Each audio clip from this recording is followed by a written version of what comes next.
Most married men don't talk about being unhappy. They don't bring it up with their friends. They don't bring it up at church. They don't even bring it up with their wife.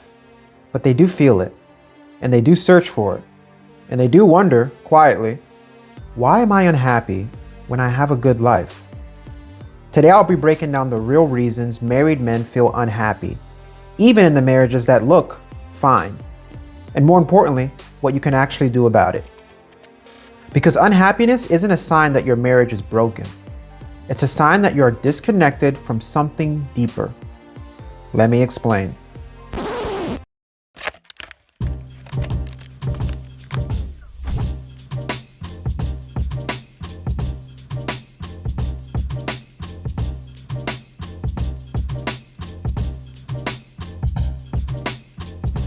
My name's Jordan Joaquim, and I'm a licensed mental health therapist and marriage counselor that has been working in this field for over 10 years. But it didn't take me over 10 years to realize that men rarely say the words, "I'm not happy." They will show it though. It'll look like irritability, withdrawal, staying busy, losing interest, scrolling, fantasizing, shutting down emotionally. Not because they don't love their wife, not because they want to leave their marriage, but because they don't know how to name what they're actually feeling. And a part of it isn't our fault.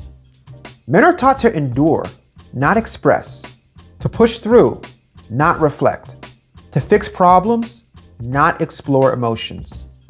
So unhappiness becomes a silent ache that grows into a major pain. Let's break down the core reasons men feel unhappy in marriage. These aren't surface level issues. These are deeper layers. If this hits home or is something you need more of, make sure to check out my ebook, How to Love Her Like Christ Loved the Church. The fulfillment found in it is a sure way to bring happiness into your life. It's the first link in the description. Point 1, loss of identity. Before marriage, a man knows who he is, his hobbies, his goals, his mission. After marriage, especially after kids, he often becomes the provider, the problem solver, the responsible one, which is a great honor, but along that path, he lost the parts of himself that made him feel alive. Unhappiness grows when a man forgets who he is. Disconnection doesn't need conflict. Disconnection doesn't need fighting, just distance. It's a slow drift that comes with a lack of emotional intimacy, a lack of meaningful conversation, a lack of feeling seen or appreciated. Men don't need constant affection, but they do need connection. Without it, he feels alone, even in his own home. Lack of purpose. A man without purpose will always feel unhappy. Marriage gives him responsibility, yes, but responsibility is not the same as purpose. Purpose is a mission, direction, meaning, contribution. A man without purpose doesn't feel like a man at all. Emotional suppression. As you've experienced yourself, men are trained to shut down emotions. But suppressed emotions don't disappear. They leak out of us. They leak out as anger, numbness, irritability, boredom, withdrawal. Unhappiness is often just unprocessed emotion that got suppressed. Misunderstanding happiness itself. I talked a lot on this in my last video, Why Happy Men Cheat. I'll leave a link for that in the description if you can benefit from that as well.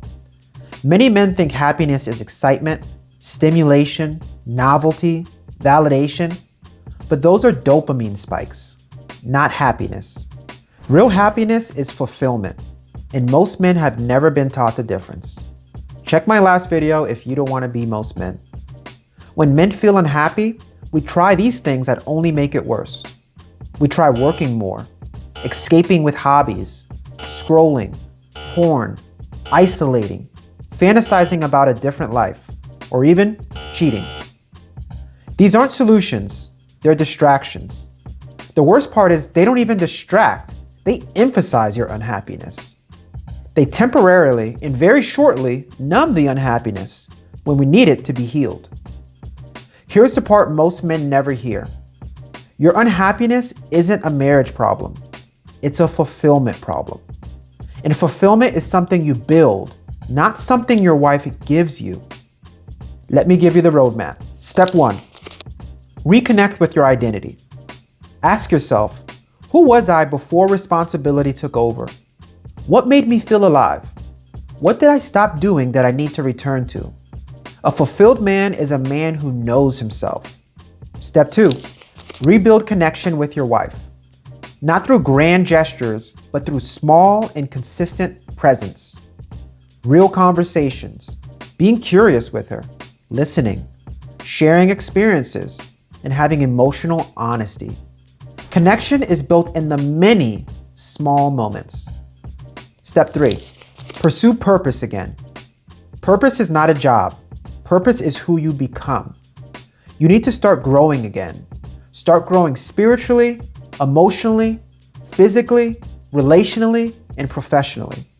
A man with purpose becomes a man with joy. Stage 4, learn emotional strength. Not emotional shutdown, not emotional avoidance, emotional strength. Emotional strength is naming what you feel, understanding it, expressing it with clarity, staying grounded under pressure. This is where fulfillment lives. Stage 5, understand what real happiness is. Happiness isn't stimulation, it's alignment, it's integrity, it's connection, it's purpose, it's peace, it's being proud of the man you are. Fulfillment is the happiness that lasts. If you're a married man who feels unhappy, hear me out. You're not broken. You're not failing.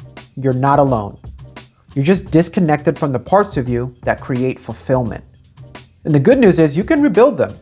You can reconnect with your identity. You can rebuild intimacy. You can rediscover purpose. You can become emotionally strong. You can create a marriage that feels alive again.